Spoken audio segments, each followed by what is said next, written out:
तफसीरुल कुरान। आज का सबक सूरह तौहा आयत नंबर 105 से 112 तक। अऊज़ु बिल्लाहि मिनश शैतानिर रजीम। बिस्मिल्लाहिर रहमानिर रहीम।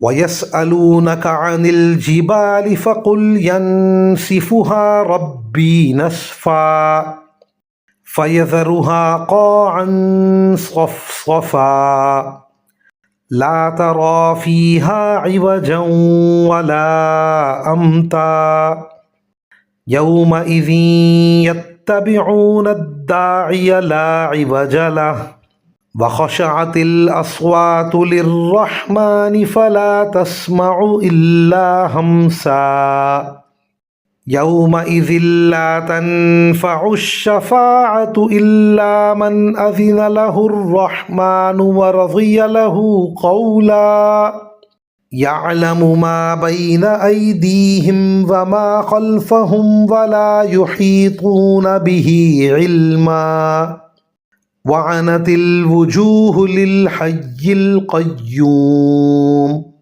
वक़द ख़ाब मन हमल ज़ुल्मा वमन यअमल मिनस्सालिहाति वहुव मुअमिनुन फला यख़ाफ़ु ज़ुल्मन वला हज़मा। तर्जुमा। और लोग तुमसे पहाड़ों के बारे में पूछते हैं कि क़यामत में उनका क्या बनेगा।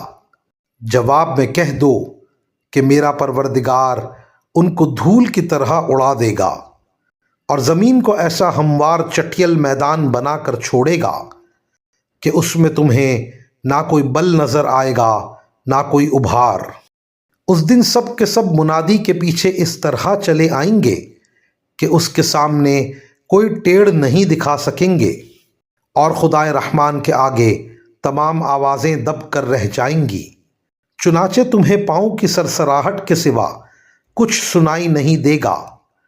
उस दिन किसी की सिफारिश काम नहीं आएगी सिवाय उस शख्स की सिफारिश के जिसे खुदाए रहमान ने इजाज़त दे दी हो और जिसके बोलने पर वो राज़ी हो।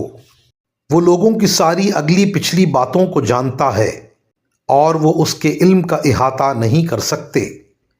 और सारे के सारे चेहरे हय्यु क़य्यूम के आगे झुके होंगे और जो कोई जुल्म का बोझ लाद कर लाया होगा नामुराद होगा।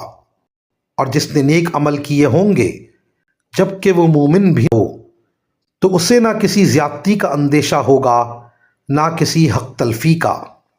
व आखिरु दअवाना अनिल हम्दुलिल्लाहि रब्बिल आलमीन।